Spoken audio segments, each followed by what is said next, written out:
Ito, ang latest weather update.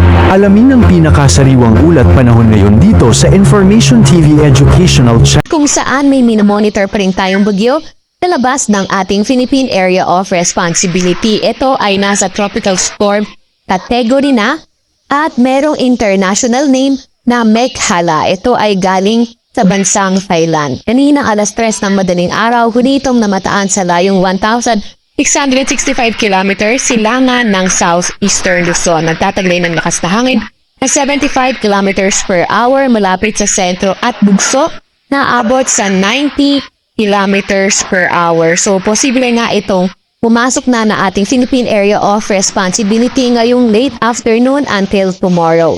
So, kapag ito ay pumasok na ating PAR, bibigyan natin ito ng local name na Francisco. Ngayong araw naman ay wala pa naman itong direktang epekto sa kahit na anong parte ng ating bansa. Pero yung kanyang trough extension ay nagpapauna na sa ilang area silangan na netong eastern ng Visayas and Mindanao. At ipapakita nga natin yan sa mga susunod na slide. Dahil hindi naman yung forecast track netong binabantayan nga nating bagyo sa labas ng ating PAR.